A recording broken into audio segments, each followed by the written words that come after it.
السلام علیکم اسٹوڈنٹ. آج کا جو ہمارا ٹاپک ہے اس سے پہلے میں آپ کو بتا دوں کہ فوزیہ تبسم کامران آپ کی ٹیچر اکنامکس کی ہماری سیکنڈ ایئر کی کلاس ہے. اور سیکنڈ ایئر کی کلاس کا جو آج ہم نے فرسٹ چیپٹر کا جو ٹاپک پڑھنا ہے، نیکسٹ ٹاپک وہ ہے ہمارا قومی آمدنی کا دائری بہاؤ.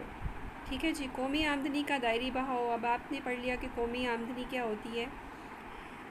قومی آمدنی کا دائری بہاؤ جو ہے ایک ایسا سرکل ہے کہ اگر یہ دائری بہاؤ ٹوٹ جائے تو یا ملک میں اوور پروڈکٹیوٹی ہو جاتی ہے یا پھر وہ کم پیداواری کا شکار ہو جاتا ہے. ٹھیک ہے نا. دونوں صورتیں جو ہیں وہ صورت کسی بھی ملک کے لیے نقصان دہ ہوتی ہیں.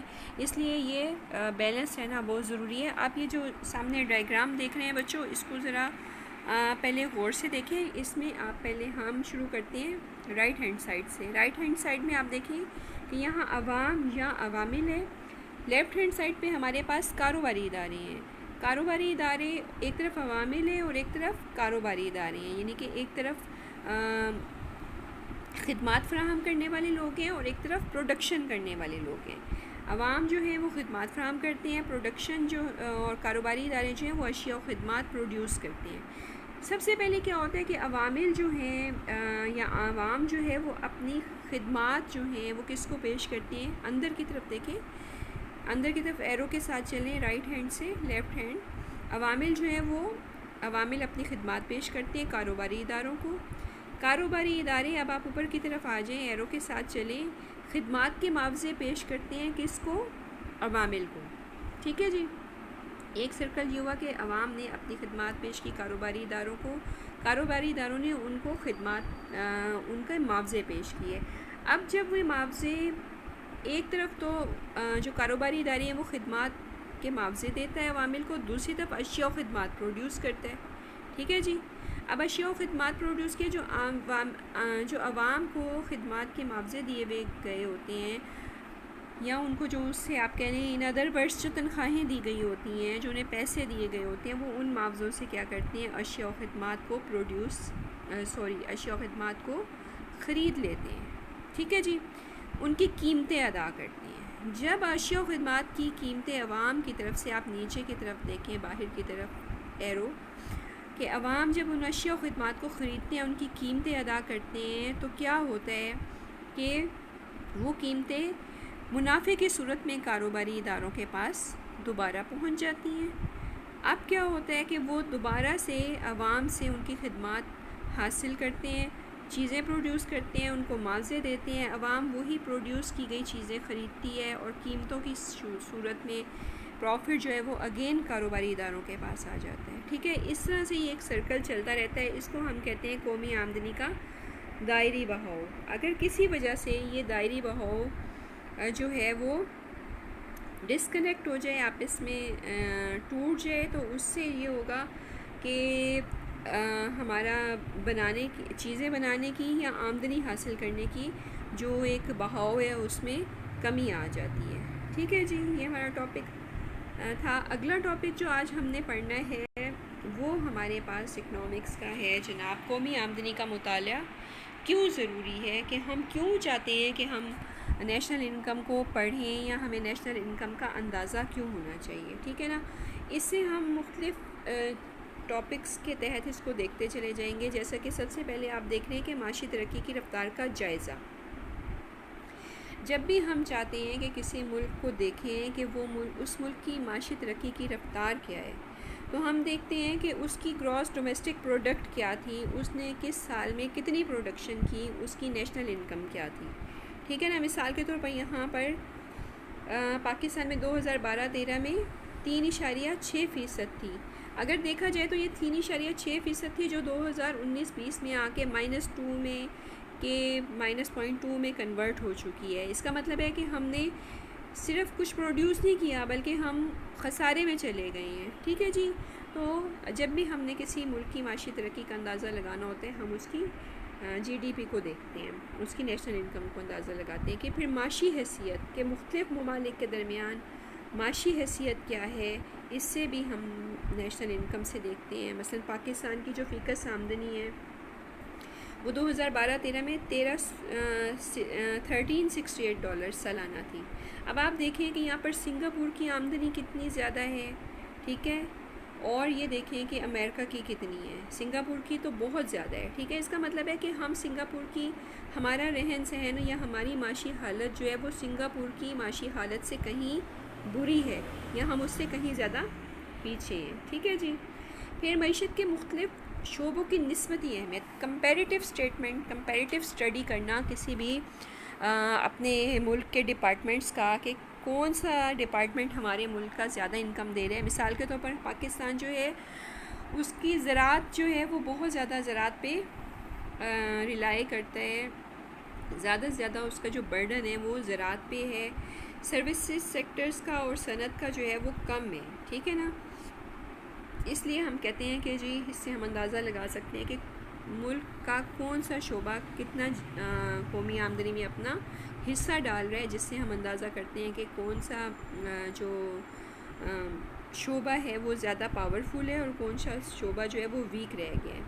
پھر ذرائع معاش کے متعلق معلومات کہ جی لوگ کتنا کماتے ہیں، ان کا ذریعہ معاش کیا ہے، وہ پڑھے لکھے کتنے ہیں، وہ زیادہ روزگار کیسے حاصل کرتے ہیں، وہ کن شعبوں سے جو ہیں منسلک ہیں، زراعت سے منسلک ہیں، انڈسٹری سے منسلک ہیں، مینوفیکچرنگ سے منسلک ہیں، ٹھیک ہے جی۔ تو اگر تو مینوفیکچرنگ شعبے سے منسلک ہوتے ہیں جن ممالک کے لوگ، تو وہ زیادہ ڈیولپڈ کنٹریز کہلا رہے ہوتے ہیں، اور جن ممالک کے لوگ زیادہ تر زراعت سے منسلک ہوتے ہیں وہ انڈر ڈیولپڈ کنٹریز کہلاتے ہیں، جیسے کہ پاکستان کا 45% عوام جو ہے وہ ابھی بھی زراعت سے منسلک ہوتی ہے۔ پھر اس کے بعد بچت، صرف اور سرمایہ کاری کا اندازہ ہوتا ہے، قومی آمدنی میں سے کتنا حصہ جو ہے ہم ضروریات زندگی پہ خرچ کر لیتے ہیں، کتنا بچاتے ہیں۔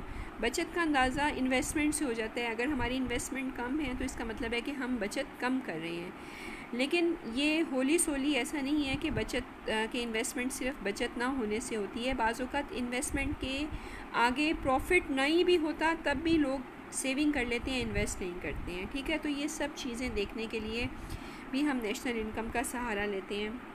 پھر انفلیشن اور ڈیفلیشن، افراط زر اور سرد بازاری۔ افراط زر کا مطلب یہ ہے کہ چیزوں کی قیمتوں میں اضافہ ہونا شروع ہو جاتا ہے، as compare to goods and services اتنی رہتی ہیں لیکن ان کی قیمتوں میں اضافہ ہونا شروع ہو جاتا ہے، جس کی وجہ سے لگتا ہے کہ ہماری آمدنی یعنی کہ ہماری نیشنل انکم بڑھ گئی ہے، لیکن ایٹ دا سیم ٹائم کیا ہوتا ہے کہ وہ زرعی اضافہ ہوتا ہے۔ اسی زرعی اضافے کو ہم کیا کہتے ہیں، انفلیشن کا نام دیتے ہیں۔ اور سرد بازاری یا ڈیفلیشن کا مطلب یہ ہے کہ اشیاء و خدمات کی قیمتیں گرنا شروع ہو جاتی ہیں۔ کیوں گرتی ہیں؟ وہی بات کہ چیزیں پروڈیوس نہیں ہوتی۔ ابھی ہم نے سرکل پڑھا ہے نا قومی آمدنی کا، دائری بہاؤ پڑھا ہے، اس میں اگر یہ سرکل ٹوٹ جاتا ہے اور جو کاروباری ادارے ہیں، لوگوں کی چیزیں بکتی نہیں ہیں، ان کے پاس انکم نہیں ہوتی، وہ خریدتے نہیں ہیں، تو وہ کاروباری ادارے چیزیں بنا نہیں سکتے۔ جب وہ بنا نہیں سکتے تو کیا ہوتا ہے کہ وہ اپنی کم سے کم قیمتوں پہ ہی پچھلی چیزوں کو نکالنے کی کوشش کر رہے ہوتے ہیں، اور لوگوں کے پاس اتنے پیسے نہیں ہوتے کہ وہ اتنے کم قیمت پہ بھی وہ چیز خرید لیں۔ کیوں؟ کہ ان سے وہ دوبارہ سے چیزیں بنوائی نہیں جا رہی ہوتی اور ان کو معاوضے نہیں مل رہے ہوتے، ان کی پرچیزنگ پاور کم ہو جاتی ہے، دوسری طرف بنانے والوں کی کوانٹٹی کم ہو جاتی ہے، تو اس طرح سے بھی نقصان ہوتا ہے۔ پھر معاشی پالیسیاں بنانے کے لیے بھی جب ہم بجٹ بناتے ہیں تو ہم یہ دیکھتے ہیں کہ ہمارے ملک میں معاشی صورتحال کیا ہے، کس شعبے سے کتنا پیسہ ہمیں آ سکتا ہے، کس شعبے سے کتنی ترقی ہم حاصل کر سکتے ہیں، کیا ہمارے پاس سفیشینٹ مقدار میں کرنسی نوٹس بجٹ کے لیے موجود ہیں کہ ہم اگلے سال ان کو ایلوکیٹ کر سکیں، بجٹ بنا سکیں اور مختلف شعبوں کو مہیا کر سکیں پیسے۔ اگر نہیں ہوتے تو کیا ہم نے ڈائریکٹ نوٹ چھاپنے ہیں یا ہم نے قرضہ لینا ہے۔ ان تمام پالیسیز کا بھی جو ڈیسیژن ہے وہ ہم قومی آمدنی کے مطالعے سے کرتے ہیں۔ پھر ہماری معاشی منصوبہ بندی ہوتی ہے، معاشی منصوبہ بندی پلاننگ اکنامک پلاننگ ہے۔ اکنامک پلاننگ میں ہم دیکھتے ہیں کہ ہم نے اپنی قومی آمدنی میں کتنا فیصد اضافہ ہمیں چاہیے ہے اور ہم اس کو کرنے کے لیے کہاں کہاں سے اپنے ذرائع اور سورسز استعمال کر سکتے ہیں، کہاں سے بڑھا سکتے ہیں، کہاں سے کم کر سکتے ہیں، تاکہ ہم معاشی ترقی حاصل کر سکیں اور مختلف پروگرامز کو چلا سکیں۔ پھر بیرونی قرضے اور امداد بھی ہمیں اس وقت ملتی ہے. آپ یہ دیکھیں کہ ایک وہ شخص جس کے پاس آمدنی آنے کا کوئی ذریعہ نہیں ہے، اس کو کوئی ادھار بھی نہیں دیتا کہ یار یہ اگر آج میں سے ادھار لے جائے گا تو کل یہ ادھار واپس ہی نہیں کر سکتا، اس کا تو کوئی ذرائع آمدنی نہیں ہے. سیم اسی طرح ممالک جو ہیں وہ بھی بیرونی قرضے اس وقت ہمیں دیتے ہیں، امداد اس وقت ہمیں دیتے ہیں جب وہ دیکھتے ہیں کہ یہ کنٹری کچھ سٹیبل ہے اور یہ ہمارے پیسے ادا کر سکے گا. اگر وہ یہ سمجھتے ہیں کہ ہمارے پیسے ادا نہیں کر سکتا تو یا تو وہ ان کو اتنی قرضہ نہیں فراہم کرتے، امداد نہیں فراہم کرتے، کم کرتے ہیں، یا پھر ان کو شرائط کے تحت کرتے ہیں، یا پھر ان کو دیتے ہی نہیں ہیں. ٹھیک ہے جی. پھر معیار زندگی کا اندازہ لگانا، جیسے ابھی میں نے پہلی بات کی تھی کہ جس کی فی کس آمدنی زیادہ ہوگی وہ اس کا جو رہن سہن اور لیونگ سٹینڈرڈ اچھا ہوگا. اگر آپ کا اندازہ کرنا چاہتے ہیں کہ لیونگ سٹینڈرڈ کیسا ہے تو پھر آپ دوسرے ممالک جو ترقی یافتہ ممالک ہیں ان کے ساتھ اپنی فی کس آمدنی کا، سالانہ فی کس آمدنی کا اندازہ کر لیں تو آپ کو پتہ چل جائے گا. ٹھیک ہے جی. اس دوسری صورت میں بین الاقوامی اہمیت کہ ہم اپنی نیشنل انکم ڈکلیئر کرنے کے بعد ہی ہم بتا سکتے ہیں کہ ہم باقی ممالک کی رینج میں کہاں پہ آتے ہیں، ہمارا کتنواں نمبر ہے، 10واں، 11واں، 12واں، تیسرا، چوتھا، ہم نے کتنی ڈیولپمنٹ کر لی ہے، ہم کہاں پہ لائے کرتے ہیں، ہم پورے ممالک میں ہماری نیشنل انکم کا کتنواں نمبر ہے. ٹھیک ہے جی. تو بین الاقوامی حیثیت بھی، اہمیت بھی ہمیں اس وقت ملتی ہے کہ اگر ہماری جو نیشنل انکم اچھی ہو اور ہماری پر کیپٹل انکم بھی اچھی ہو. بجٹ بنانے کے لیے بھی نیشنل انکم کی معلومات ہونی چاہیے، کون سا شعبہ کتنا کام کرتا ہے، کون سا شعبہ جو ہے وہ کام نہیں کر رہا، کس شعبے کو اوپر اٹھانے کی ضرورت ہے، کس کو کٹ کرنے کی ضرورت ہے، کس کو زیادہ سپورٹ کرنے کی ضرورت ہے. یہ سب فیصلے ہم نے کسی بھی شعبے کی انکم کو دیکھ کے یا ان کے معاشی حالات کو دیکھنے کے بعد بجٹ میں اس کو ایلوکیٹ کرتے ہیں. ٹھیک ہے. پھر معاشی مسائل کے کس ملک کے کون سے شعبے کن کن مسائل کا شکار ہیں، اگر وہ انکم نہیں دے رہے تو ان کی کیا وجوہات ہیں، اگر وہ انکم ریسورسز استعمال کرنے کے باوجود اگر ان کو وہ انکم نہیں پروڈیوس کر پا رہے تو کیا سچویشن ہے. ان سب کے فیصلے کرنا اور یہ کہ ہم ان کو کیسے متحرک شعبے میں تبدیل کر سکتے ہیں. متحرک شعبے میں تبدیل کرنے کا مطلب یہ اس کو فعال کیسے بنا سکتے ہیں، اس کو ایکٹیو کیسے کر سکتے ہیں کہ یہ پروڈکشن پازیٹیو ہونی شروع ہو جائے. ٹھیک ہے جی. پھر توازن ادائیگی ہے. توازن ادائیگی آپ کو میں نے پچھلے لیکچر میں بھی بتایا تھا کہ ایکسپورٹ مائنس امپورٹ. اگر تو ہماری ایکسپورٹ زیادہ ہیں تو اس کا مطلب ہے کہ ہم نے وصولیاں زیادہ کرنی ہیں، اور اگر ہماری امپورٹ زیادہ ہیں اس کا مطلب ہے ہم نے ادائیگیاں زیادہ کرنی ہیں، کیونکہ چیزیں جب ہم منگائیں گے تو ہمیں ان کی ادائیگیاں کرنی ہوں گی، اور اگر ہم باہر بھیجیں گے تو ہمیں ان کی قیمتیں وصول کرنی ہوں گی. ٹھیک ہے نا. تو اسی طرح ہمارا جو توازن ادائیگی ہے، اگر ہماری پازیٹیو کب ہوگا، ہمارے حق میں توازن ادائیگی کب ہوگا، جب ہم نے وصولیاں زیادہ کرنی ہوں گی. ٹھیک ہے. اور یہ خسارے میں کب ہوگا، جب ہم نے ادائیگیاں زیادہ کرنی ہوں گی. ان ادر ورڈز ہماری امپورٹ زیادہ ہوں گی. تو جو ڈیولپڈ کنٹریز ہیں ان کی امپورٹ ہمیشہ اس لیے جو ان کو امپورٹ وہ زیادہ کرتے ہیں، یا اگر وہ زیادہ نہیں بھی کرتے تو وہ فائنل گڈز امپورٹ کرتے ہیں، ٹیکنالوجی امپورٹ کرتے ہیں جس کی قیمت کے بہت زیادہ انہیں دینی پڑتی ہے. ٹھیک ہے. اگر ان کی ایکسپورٹ زیادہ بھی ہوں تو جو وہ ایکسپورٹ کرتے ہیں وہ زیادہ تر ایگریرین گڈز ہوتی ہیں جن کی قیمت کے اتنی زیادہ، یا وہ را میٹیریل ہوتا ہے، خام مال ہوتا ہے، فائنل گڈز نہیں ہوتی ہیں جن کی قیمتیں ہمیں زیادہ وصول نہیں ہوتی. تو موسٹلی جو ڈیولپنگ کنٹریز ہوتے ہیں ان کی توازن ادائیگی جو ہے، بیلنس آف پیمنٹ جو ہے، وہ ان کی فیور میں نہیں ہوتا، ان کے اگینسٹ ہوتا ہے.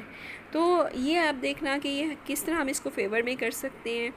یہ سب بھی ہم اپنی نیشنل انکم اور ان کے شعبوں سے حاصل ہوئی آمدنی کو مد نظر رکھ کر ہم ڈیسیژنز لے سکتے ہیں اور اپنی اکانومی کو ہم اسٹینڈنگ پوزیشن میں لا سکتے ہیں. آج کا ہمارا ٹاپک ختم ہوا ہے. انشاءاللہ کل ہم نیکسٹ ٹاپک پہ آئیں گے. اوکے. اللہ حافظ.